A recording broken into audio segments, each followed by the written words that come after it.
So good morning friends, welcome to my channel Edward Bings. And video start करने से पहले सबको हमारी तरफ से नए साल की शुभकामनाएं। और नया साल जो है वो आपके लिए कामयाबी और समृद्धि का एक नया स्रोत जो है वो पैदा करे। और आप लोगों को जो भी हार्ड वर्किंग स्टूडेंट है, जिसने मेहनत की है, उसको इस साल जो है वो जॉब मिले, जो भी उसकी विशेष हैं, दूसरी तीसरी, वो सब विशेष जो हैं वो पूरी हों। ठीक है, अब स्टार्ट करते हैं वीडियो। और इसी वीडियो में मैं आपको ये बताने जा रहा हूँ, कल मैंने एक वीडियो बनाई थी और उसमें मैंने 10 क्वेश्चन जो है सिलेक्ट किए थे, जिसमें मैंने कहा था कि ये क्वेश्चन हम अपनी तरफ से जो है रिप्रेजेंट करें। एंड एक चीज़ मैं आपको ज़रूर बता दूं, इन 10 क्वेश्चंस के अंदर से एक भी क्वेश्चन ऐसा नहीं है जो कि मेरी शिफ्ट में आया हो या मैं अपनी तरफ से रिप्रेजेंट कर रहा हूँ।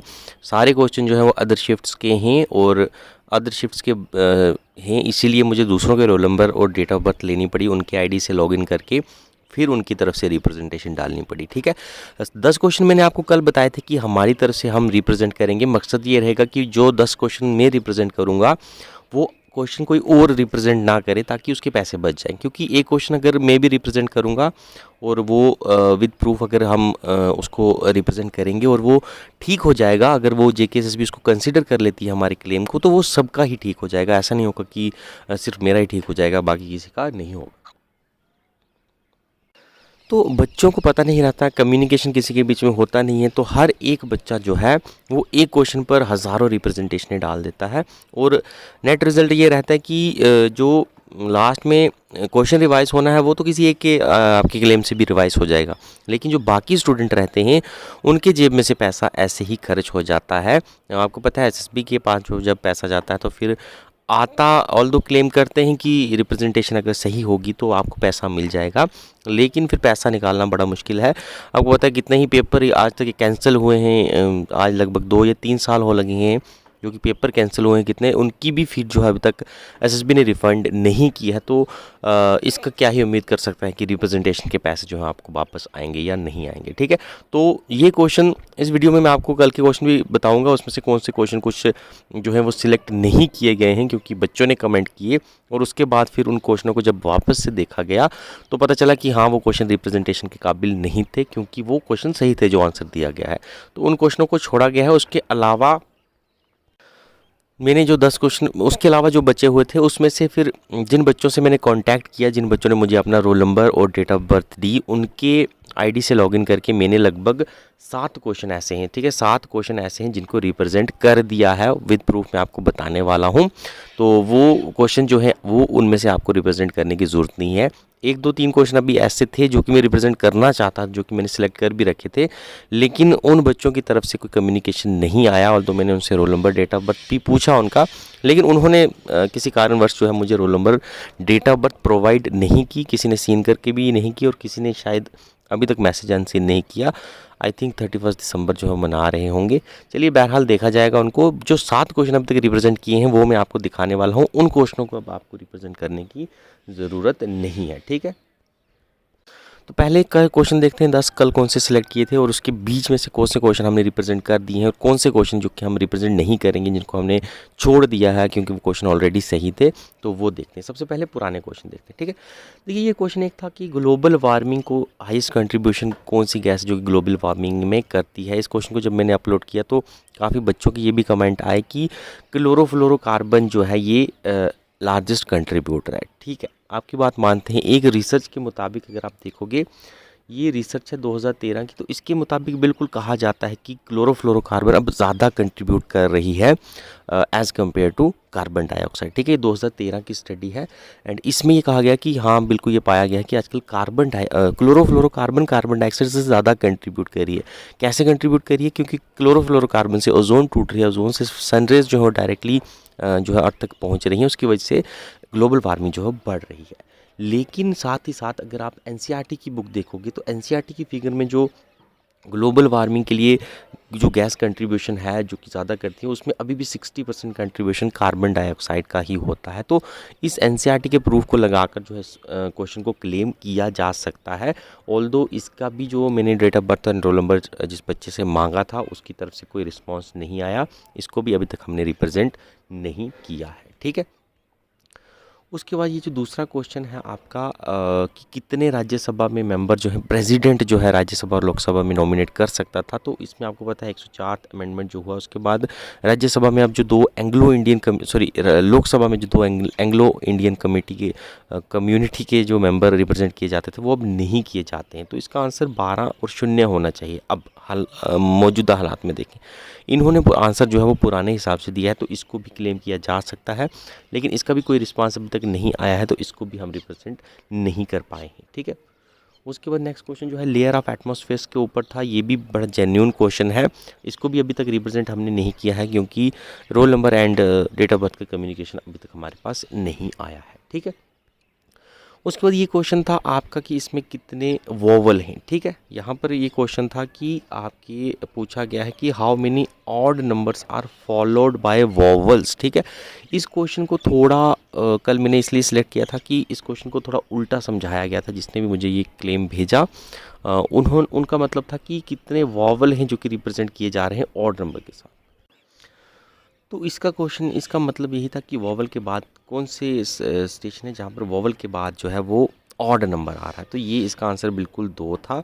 तो ये आंसर जो दिया गया है ये बिल्कुल अच्छा दिया गया है, इसमें कोई गलती नहीं है। ठीक है।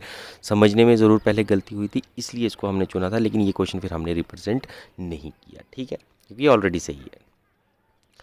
उसके बाद आपका ये वैक्यूम वाला क्वेश्चन था। तो ये भी बाद में जब पता चला कि अच्छे से देखा तो इसके भी स्पेलिंग जो दिए गए हैं ये बिल्कुल सही था। तो इस क्वेश्चन को भी हमने फिर निगलेक्ट कर दिया, इसको हमने रिप्रेजेंट नहीं किया। उसके बाद नेक्स्ट क्वेश्चन जो है आपका कॉफ़ी का लार्जेस्ट प्रोड्यूसर जो है ये ब्राज़ील है, इसमें कोई शक नहीं है। वियतनाम नहीं है, क्योंकि वियतनाम के मुकाबले लगभग 2 गुना ज़्यादा जो है ब्राज़ील कॉफ़ी प्रोड्यूस करता है। तो इसको हमने रिप्रेजेंट कर दिया है। आगे हम देखेंगे फीस रिसीट भी मैं आपको बताऊंगा कि जहाँ पर मैंने इसको क्लेम किया है। तो ये क्वेश्चन आपको अब रिप्रेजेंट करने की ज़रूरत नहीं है। ठीक है। उसके बाद ऑस्टियोपोरोसिस विटामिन डी से होता है, इसमें भी कोई शक नहीं है, इसको भी हमने रिप्रेजेंट कर दिया है। ये भी अभी मैं आपको आगे बताऊँगा। और उसके बाद ये क्वेश्चन जो था इसमें जो है अल्फ़ाबेटिकल ऑर्डर पूछा गया था डिक्शनरी के हिसाब से। इसको भी लेकर हमें अभी हमारे पास कोई डेट ऑफ बर्थ एंड उसका कम्युनिकेशन नहीं आया है, तो ये भी अभी फ़िलहाल हमने साइड रखा है, इसको रिप्रेजेंट नहीं किया है। ठीक है। उसके बाद ग्रामेटिकल एरर जो है ग्रीन कलर से होता है। ठीक है, ये भी गलत दिया गया है, इसको भी हमने रिप्रेजेंट किया है, इसको भी अब आपको रिप्रेजेंट करने की ज़रूरत नहीं है।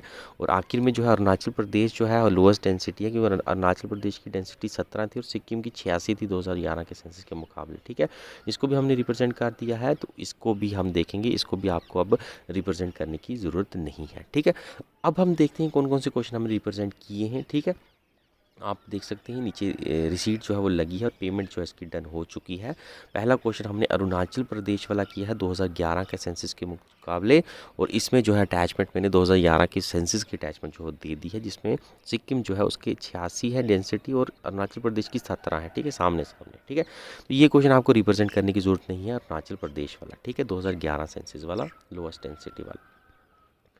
उसके बाद नेक्स्ट अगर आप देखोगे दूसरा क्वेश्चन किया गया है कि ऑड नंबर फॉलोड किए गए हैं। ये मैंने रिप्रेजेंट ज़रूर किया गया है, लेकिन ये क्वेश्चन अब आप मत कीजिएगा क्योंकि ये क्वेश्चन सही है। ठीक है।